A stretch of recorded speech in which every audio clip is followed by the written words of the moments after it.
Assalamualaikum dan selamat sejahtera. Okay, saya memperkenalkan diri saya dulu. Saya Muzlifah binti Azmi dari Master Correctional Science. Sebelum tu, supervisor saya ialah Dr. Sarala Devi Marendra dalam seminar in correction. Dan tajuk yang akan dibentangkan saya ialah kesan emosi yang dihadapi wanita akibat kesan keganasan rumah tangga di Perlis.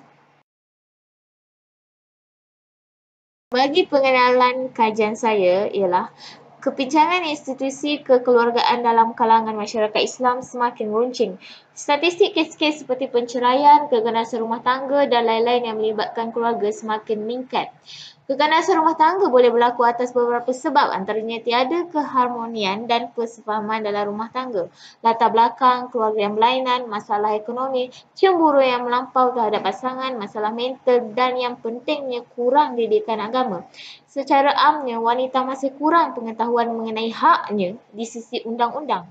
Ramai wanita mengalami masalah di tempat kerja, di rumah dengan keluarga atau suami dan juga dengan jiran tetangga. Tetapi kebanyakan masalah ini dibiarkan berlarutan atau dipendamkan begitu saja. Kebanyakan wanita kerana sifat kewanitaannya lebih sanggup menanggung derita dari membuka pekung di dada. Bagi motivasi kajian saya, yang pertama adalah masalah perkelahian dan perselisihan pandangan dengan individu-individu tertentu, terutamanya yang amat dihormati dan dikasihi seperti ibu bapa, adik-beradik maupun isteri sendiri menjadi punca tekanan perasaan.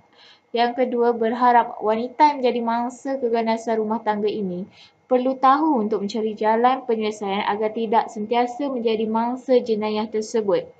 Ketiga, sebagai seorang wanita dan juga pegawai polis, saya berharap kes keganasan rumah tangga ke atas wanita dapat diatasi. Dan yang terakhir, masyarakat kita perlu berperanan menyebarkan kesedaran dan kefahaman di kalangan ahli masyarakat lain untuk bersama-sama menangani kes keganasan rumah tangga ini.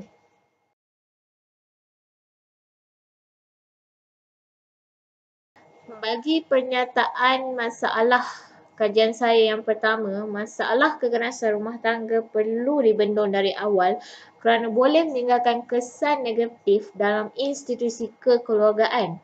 Si mangsa akan mengalami tekanan fizikal, mental dan spiritual. Dan yang kedua, masalah keganasan rumah tangga masih lagi menjadi jenayah yang serius walaupun pelbagai kempen dilakukan oleh Kementerian Pembangunan Wanita, Keluarga dan Masyarakat dan pihak-pihak NGO lain. Yang ketiga, wanita yang menjadi mangsa keganasan rumah tangga sanggup menjadi mangsa keganasan rumah tangga yang penuh tragis ini kerana terlalu bergantung harap pada lelaki dari segi sokongan kewangan dan emosi sehingga sanggup didera dan masih meneruskan hubungan bertahun-tahun. Untuk kerangka konsep kajian saya menggunakan teori psikoanalisis. Teori psikoanalisis adalah teori yang berupaya menjelaskan sifat dan perkembangan kepribadian manusia. Teori ini mengandaikan bahawa personaliti terjadi apabila konflik berlaku dari aspek-aspek psikologi yang biasanya berlaku pada kanak-kanak atau pada usia yang awal. Prinsip human by nature destructive iaitu dalam diri manusia memang terdapat naluri yang mendesak untuk mendapatkan kepuasan. Di samping terdapat juga unsur yang menjadi penghalang terhadap keinginan mendapatkan kepuasan. Hubungan antara mereka seperti dalam perkahwinan di mana kedua-dua pasangan menyedari keperluan bersama mereka tetapi tidak saling memahami antara satu sama lain. Struktur personaliti manusia dalam teori yang diasaskan oleh Simon Freud ini ialah di mana ID iaitu menunjukkan desakan untuk kepuasan, dorongan nafsu dan bersifat agresif, juga kelakuan atau keinginan tidak dikawal oleh nilai atau peraturan tertentu. Manakala ego diri atau akal pemikiran seseorang. Bertindak secara rasional menentukan kehendak ID dan superego yang hendak dipuaskan dan bagaimana. Superego pula ialah undang-undang atau agama, tata susila, adat atau pantang larang di mana bertindak kritikal salah atau betul, halal atau haram, caci atau puji. Skop kajian saya adalah kajian ini tertumpu pada faktor keganasan rumah tangga, tekanan emosi, mangsa keganasan rumah tangga dan bentuk sokongan yang diperlukan. Manakala limit kajian saya ialah memberi fokus pada faktor keganasan rumah tangga, kesan emosi, penyesuaian diri dan bentuk sokongan yang diperlukan oleh mangsa keganasan rumah tangga. Yang kedua, kajian ini juga hanya memberikan tumpuan pada mangsa keganasan rumah tangga. Yang terakhir, kajian ini hanya terbatas di negeri Perlis sahaja kerana responden atau subjek kajian yang terlibat merupakan mangsa keganasan rumah tangga di negeri Perlis. Sumbangan bagi kajian saya di mana penyelidikan ini akan dilakukan untuk melihat bagaimana tujuan utama penyelidikan ini untuk melihat kesan emosi yang dihadapi oleh wanita akibat keganasan rumah tangga di negeri Perlis.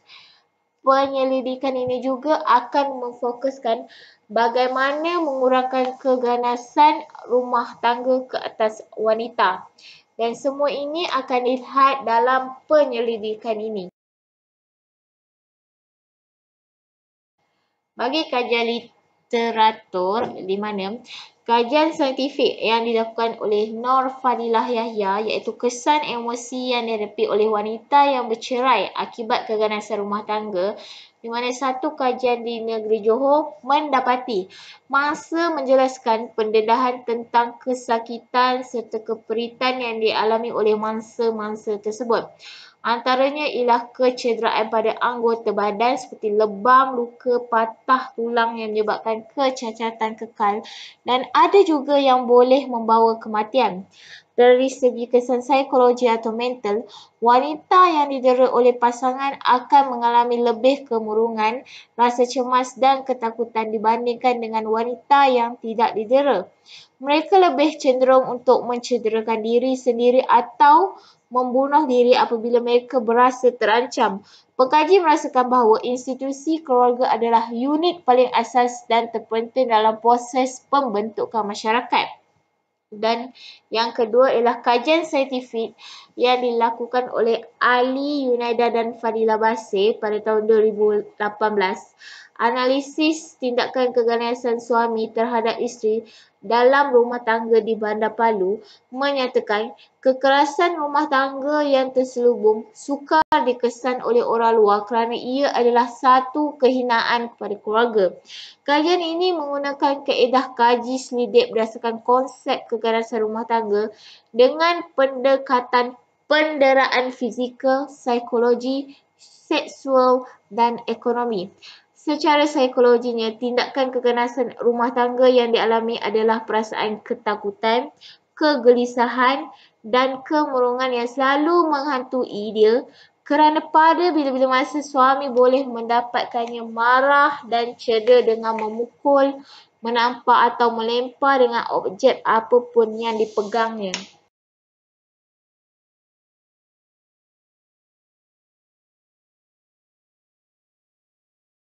Untuk gap kajian saya, secara umumnya kajian ini sebelumnya tidak memberi perhatian pada kesan emosi yang dihadapi oleh wanita yang menjadi mangsa keganasan rumah tangga dan mengapa mereka masih berada dalam lingkungan kehidupan yang penuh tragis tersebut. Oleh itu, pengkaji akan memberi perhatian pada wanita yang jadi mangsa keganasan rumah tangga dan bagaimana mereka masih bertahan walaupun menjadi mangsa.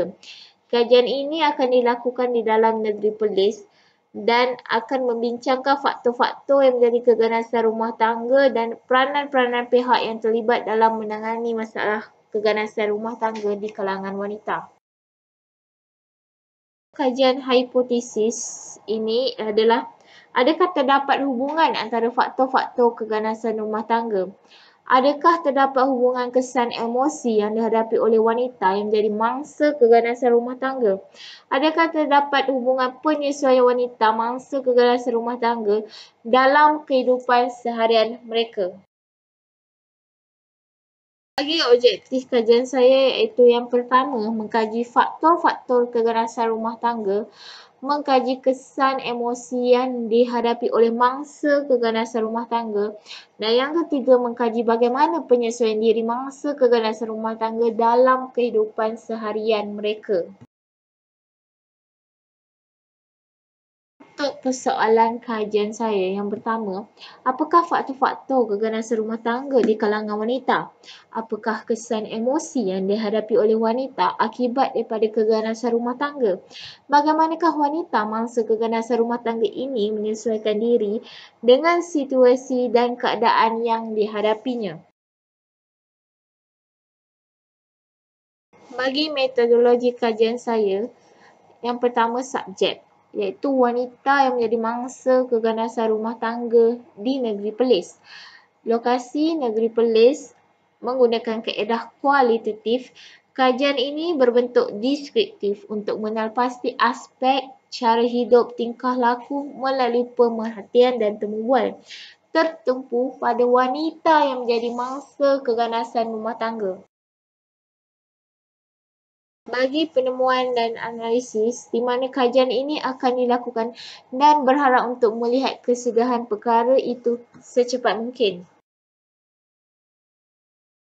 Secara kesimpulannya kajian ini, yang pertama, permasalahan tentang isu keganasan rumah tangga terutamanya di kalangan wanita atau isteri semakin hangat diperkatakan sejak akhir-akhir ini. Justru itu, pengkaji cuba meneroka tentang permasalahan ini di mana ingin mengetahui kehidupan yang dialami oleh mangsa keganasan rumah tangga. Yang kedua, masalah keganasan rumah tangga turut memberi beberapa kesan kesihatan pada si mangsa, antaranya ialah kecederaan pada anggota badan seperti lebam, luka, patah tulang yang menyebabkan kecacatan kekal dan ada juga yang boleh membawa kematian. Yang ketiga, akibat daripada keganasan rumah tangga menjelaskan kepada kita bahawa pendedahan tentang kesakitan serta keperitan yang dialami oleh mangsa-mangsa tersebut adalah sangat penting kerana isu-isu ini jarang diberi tumpuan oleh sesetengah pihak. Yang keempat, institusi keluarga adalah unit paling asas dan terpenting dalam proses pembentukan masyarakat. Jika institusi kekeluargaan ditadbir dengan baik, sejahtera dan bahagia, maka akan menjadi baik, sejahtera dan bahagialah generasi yang dilahirkan dalam sesebuah masyarakat. Untuk rujukan kajian saya ialah, yang pertama saya rujuk Nur Ali, Yunida dan Fadia pada tahun 2018 iaitu The Analysis of Husband Violence Action on Wife in the Household in Palu City, Journal of ASEAN Journal of Environment, Volume 2, 209 until 216. Dan yang kedua ialah Nur Fadila Yahya pada tahun 2014, Kesan emosi yang dihadapi oleh wanita yang bercerai akibat keganasan rumah tangga, satu kajian di negeri Johor. Berikut adalah pembentangan kajian saya. Sebarang persoalan bolehlah bertanya pada saya. Sekian, terima kasih.